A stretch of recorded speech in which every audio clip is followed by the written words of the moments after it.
Le projet de Proserpine, c'est un projet sur la relation. C'est le lien précisément qui va me permettre de donner la parole à Olivier Comte. Olivier Comte, commando poétique, Les Souffleurs. On peut voir une image à l'écran avec une citation qui résume le travail des souffleurs. Les souffleurs, vous les connaissez, ce sont 30 artistes, 30 poètes qui soufflent le long de tubes de carbone noir qui s'appellent des rossignols et sous des parapluies noirs, des poèmes aux oreilles des gens. Ça, c'est le travail des souffleurs qui est le plus connu. Mais les souffleurs ont développé d'autres aventures, d'autres tentatives, une folle tentative à Aubervilliers. Et c'est ce dont nous allons parler maintenant avec Olivier Comte, la folle tentative d'Aubervilliers. C'est un projet qui a plusieurs facettes. On va en évoquer quelques-unes là maintenant.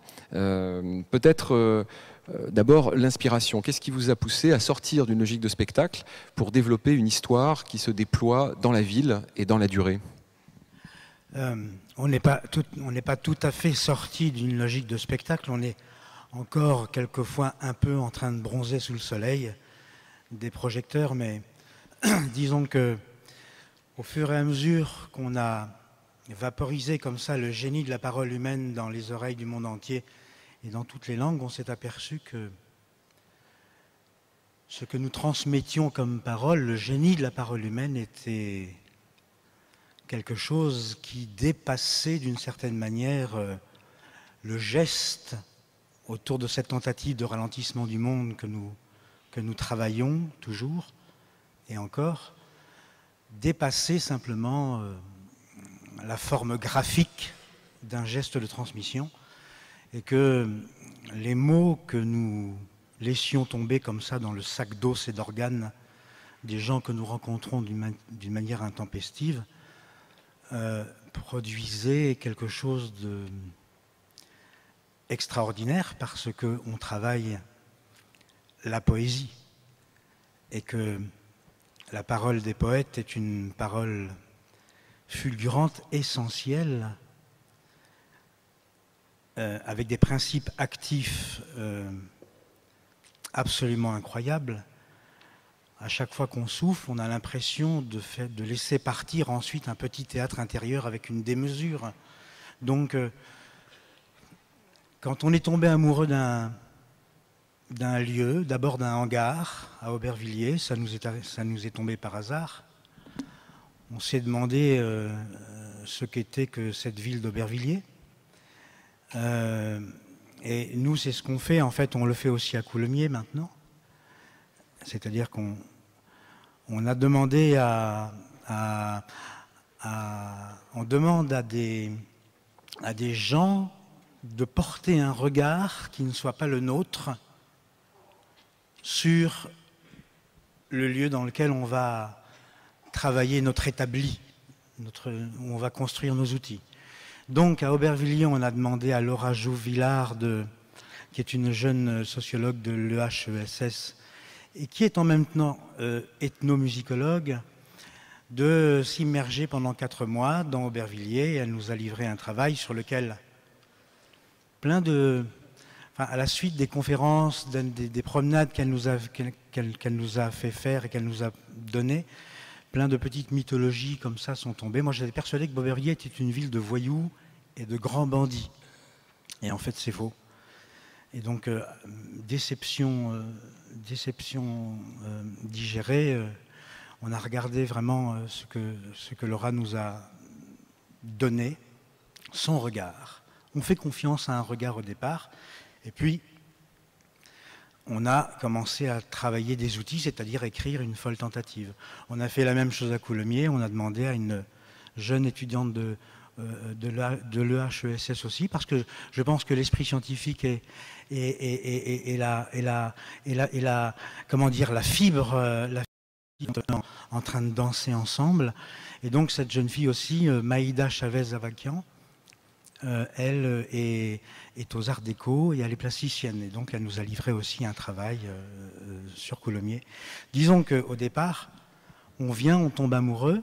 En tout cas pour Aubervilliers, on est tombé amoureux. On a demandé à quelqu'un de porter un regard et nous avons ensuite construit une folle tentative. Voilà.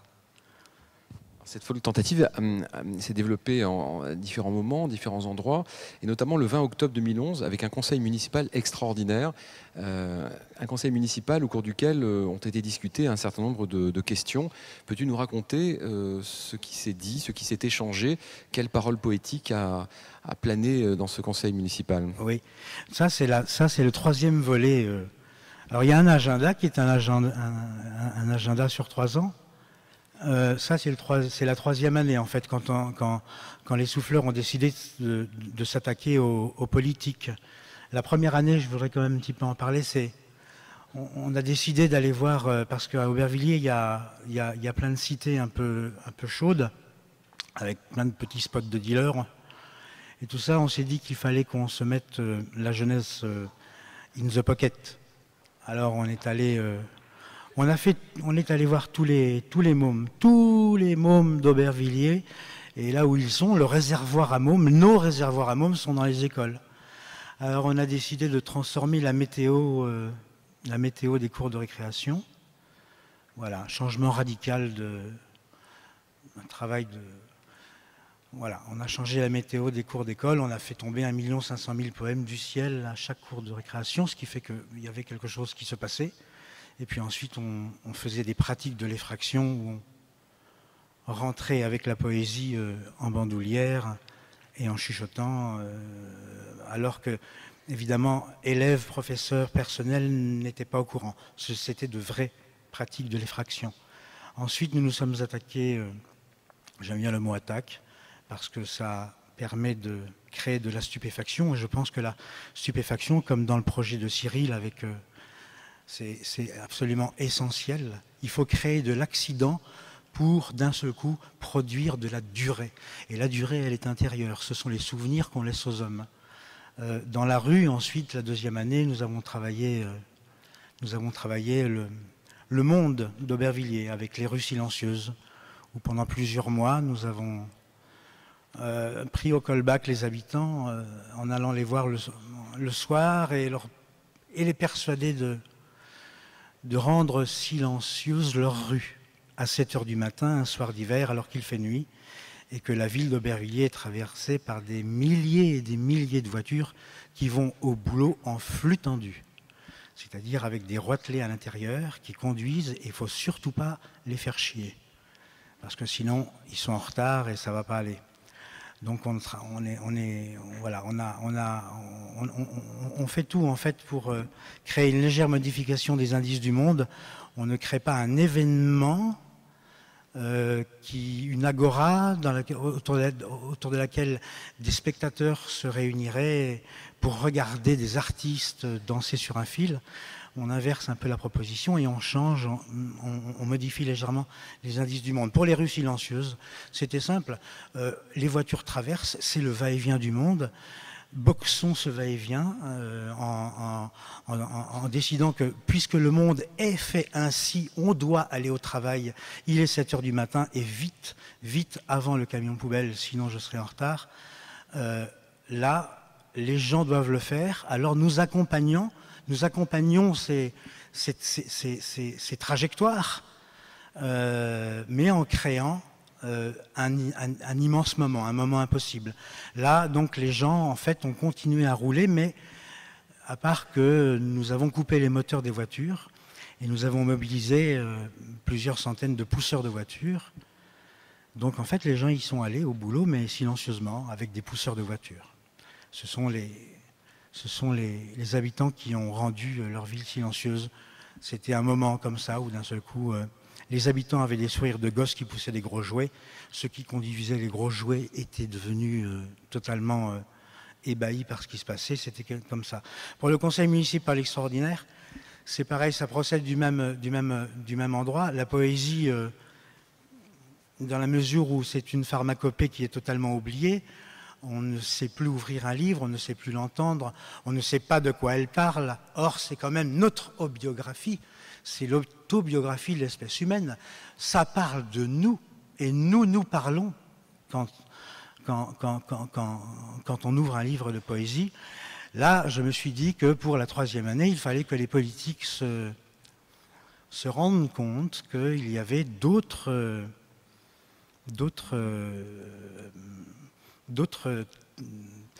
comment dire, terres dans laquelle on pouvait mettre les mains pour aller chercher des graines. Et donc, je suis allé proposer à la municipalité de réunir un conseil municipal extraordinaire autour d'une phrase. Ordre du jour de ce conseil municipal, ils ont échoué parce qu'ils n'avaient pas commencé par le rêve. C'est une phrase qui est attribuée à Shakespeare. Et ensuite, nous sommes allés voir tous les groupes politiques et on leur a dit, voilà, vous êtes des hommes politiques, il y a une phrase qui est celle-ci, qui parle sans aucun doute des engagements que nous avons quand nous sommes vitaux, quand on a encore la force des idées d'un adolescent. On s'engage en politique, bon sang, on croit en quelque chose forcément quand on rentre en politique. Et souvent on a l'impression que ces gens ont oublié, se sont calcifiés. Moi, je ne peux pas, je suis une nature optimiste, je ne peux pas penser ça. Je ne peux pas penser que nos hommes politiques puissent être des squelettes totalement durcis avec des muscles atrophiés. Je me dis donc que le sang qui coule dans leurs veines est fait honneur encore aux grands idéaux, aux grandes idées qu'ils ont eues quand c'était des mômes et qu'ils pensaient que le monde devait être meilleur. Donc voilà, ils ont échoué. Ils ont échoué parce qu'ils n'avaient pas commencé par le rêve. Allez-y, parlez. Et en même temps, parallèlement, nous avons recueilli, les souffleurs, des milliers de rêves fous des habitants, comment on se pense rêvant dans une ville. Ensuite, on a fait des commandos à l'échelle, des harangues, où nous avons appelé, nous nous sommes transformés en commandos hurleurs, et nous avons appelé la population à envahir la mairie ce 20 octobre. Voilà, parce qu'en général, les conseils municipaux, tout le monde s'en fout, c'est public, hein. Mais tout le monde s'en fout, personne n'y va, il n'y a personne. Les mecs, ils discutent entre eux. Donc, envahissons la mairie. Et puis, le 20 octobre, et puis voilà, et puis j'ai aussi appelé Stéphane Hessel, parce que c'est un homme qui, en dehors du fait qu'il soit maintenant extrêmement médiatisé et que ce soit le père d'une certaine indignation, il y a surtout que c'est un homme qui a été un politique et qui a tout au long de sa vie été accompagné par la fulgurance poétique. C'est un homme qui adore les poètes, c'est un homme qui a écrit sur la poésie, ça a été un ami de René Char, enfin bref, c'était Stéphane Hessel et personne d'autre. Et donc voilà, nous avons réuni ce conseil municipal, les hommes politiques ont accepté de travailler sur cet ordre du jour shakespearien. On a eu cette joie de voir que la population a effectivement envahi la mairie, c'est-à-dire qu'il y avait aussi plusieurs centaines de personnes qui sont arrivées. Du coup, il y en avait partout, il y avait l'escalier, il y en avait dans toutes les salles de la mairie, les gens n'en revenaient pas. Et on a travaillé les souffleurs ont travaillé 4 délibérations poétiques qui ont été tirées du suc de ce que nous avons lu et collecté pendant plusieurs semaines des rêves des habitants d'Aubervilliers. Entre parenthèses, je peux vous assurer qu'on a été extrêmement bouleversé par ce que nous avons recueilli, parce que d'une manière générale, l'état du rêve est calamiteux. Il est calamiteux. Quel est le rêve fou? Et on revient à des choses extrêmement dures. Notre temps est dur. Il est clair que quand on demande aux gens qui se baladent dans la rue quels sont leurs rêves, on s'aperçoit de la dureté dans laquelle notre époque nous plonge. C'est évident. On était catastrophés par cette récolte de rêves. Donc ça, d'une certaine manière, je ne suis pas trop long là, donc d'une certaine manière, voilà, nous avons lu et nous avons essayé de rêver sur ce que cet état calamiteux du rêve récolté pouvait donner comme possibilité de décision à faire voter par ce putain de conseil municipal, parce que c'était un vrai conseil municipal où il y aurait de vraies décisions qui seraient prises et votées, des délibérations poétiques importantes qui engagent la ville. Voilà. Et donc il y a eu 4 délibérations poétiques qui ont été votées. Ça a été un moment assez extraordinaire où il y avait une sorte de magie. Les gens n'en revenaient pas, ils se sont emparés de la parole. On a eu toute la population pour le coup. Autant rue silencieuse, on n'a pas eu le prolétariat du prolétariat, c'est-à-dire les blacks et les arabes, parce qu'eux, ils vont bosser. Nous, c'était 7 heures du matin, mais évidemment, quand tu t'engages poétiquement à pousser des voitures à 7 heures du matin, tu loupes ton transport en commun, tu loupes ton boulot. Et ces gens-là, qui nous ont désignés d'une certaine manière comme champions, parce qu'évidemment, on est parti sur les marchés, ils nous ont véritablement dit allez-y. Ceux qui ont poussé les voitures, c'était plutôt ceux qui peuvent dire, c'est-à-dire des gens comme vous ou comme nous, des gens qui peuvent dire bon ben je vais pas au boulot ce matin, ça va pas très bien, ou alors carrément écoute là je fais un truc, c'est vachement bien, c'est poétique, voilà. Par contre, dans notre mairie, de ce conseil municipal extraordinaire, il y avait tout le monde. Il y avait les femmes voilées, il y avait les femmes africaines, et puis le micro, il a chauffé. Et ça, c'était bon. et celle a été géniale. Et donc, cette délibération poétique engage maintenant une ville. On va savoir maintenant...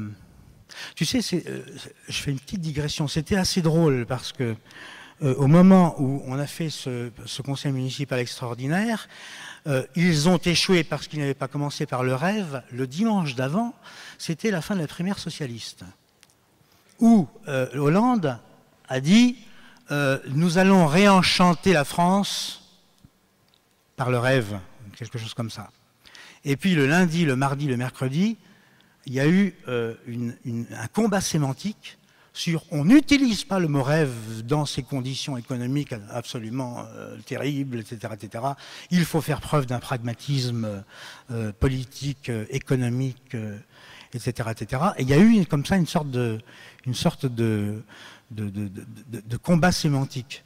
Et le fait qu'on retrouve une certaine qualité de pensée, parce que c'est ça qui est important, c'est une certaine qualité de se penser ensemble dans une ville, grâce simplement à un mot. Parce que si ils ont échoué parce qu'ils n'avaient pas commencé par l'entrée, ou par le dessert, ou par... ça ne veut rien dire, c'est par le rêve, c'est le mot rêve qui a donné comme ça sa puissance à l'événement. Voilà, je ne sais plus ce que je voulais dire. En gros. Mais tu l'as dit. Il y a eu aussi dans cette folle tentative le lever de rideau. J'aime beaucoup cet aspect du projet. Oui. Peux-tu nous le raconter?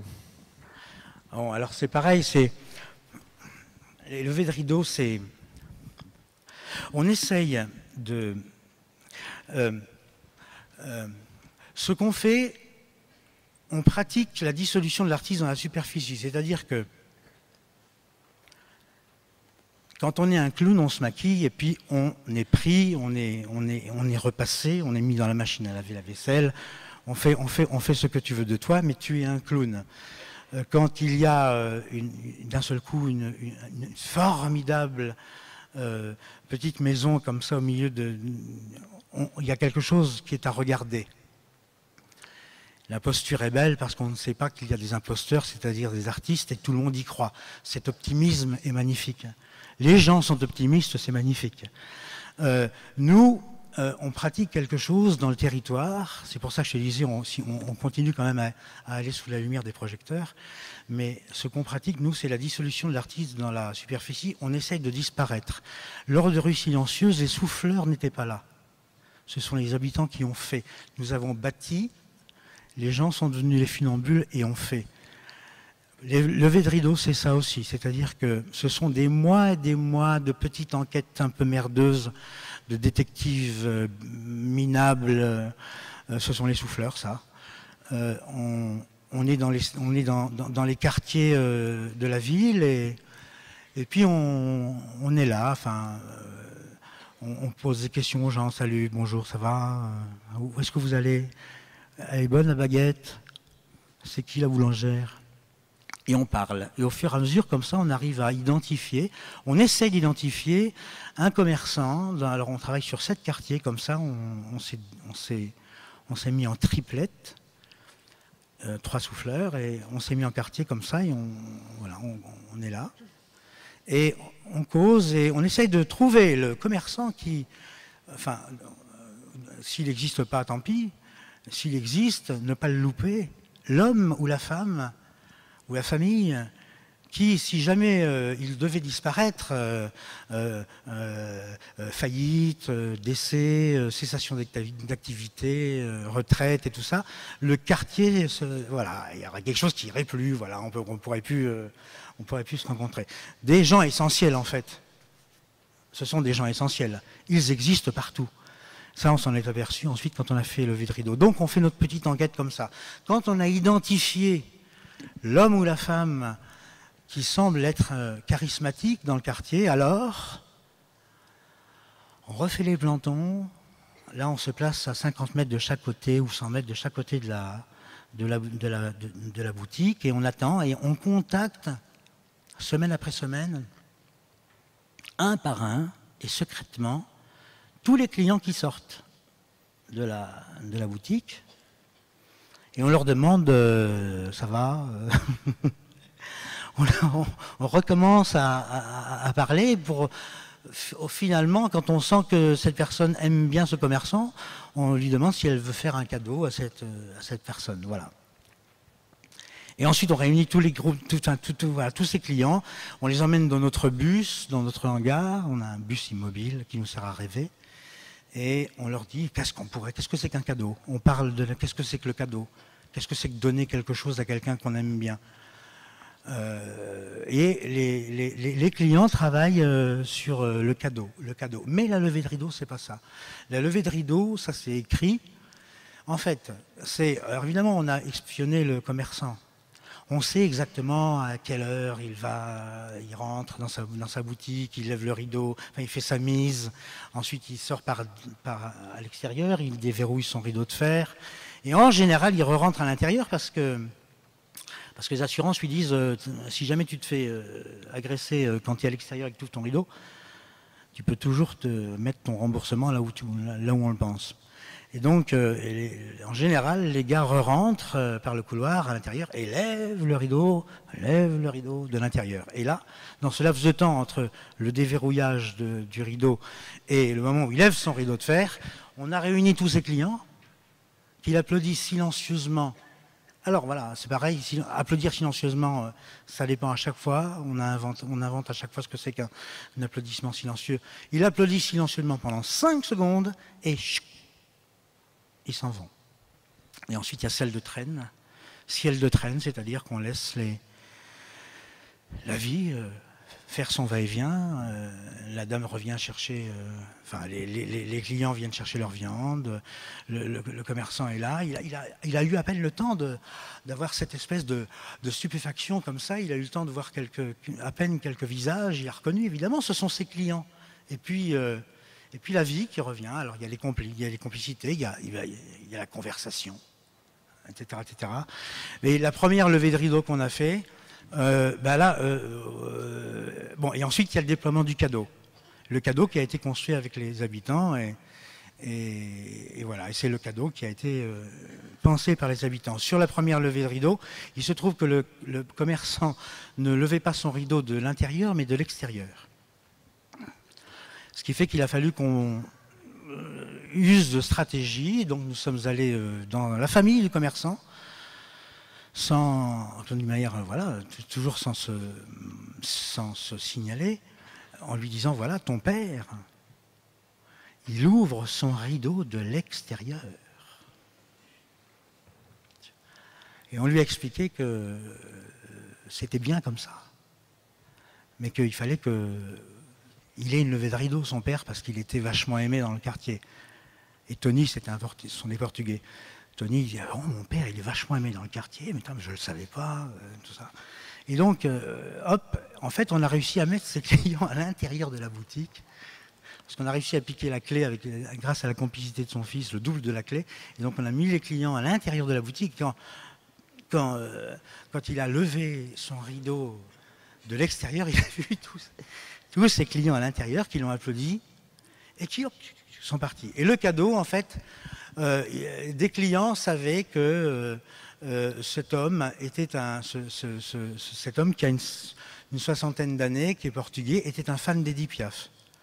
Et donc on a créé une chorale avec ses clients, et alors qu'ils n'étaient toujours pas au courant, et c'est 15 jours ou 3 semaines plus tard, après la levée de rideau, les clients sont allés lui faire une chorale a cappella, des chansons, parce qu'il fait des marchés aussi. Il va dans les marchés pour vendre ses produits. Et donc, les clients se sont déplacés aussi au marché, alors d'habitude, ils n'y vont pas. Et il y a eu une chorale et ils lui ont chanté Edith Piaf a cappella. Voilà, ce sont des petits moments qui font qu'on essaye de travailler la poésie sans la parole poétique, mais avec des regards tendres sur le monde. Et là aussi, bravo pour ces infiltrations.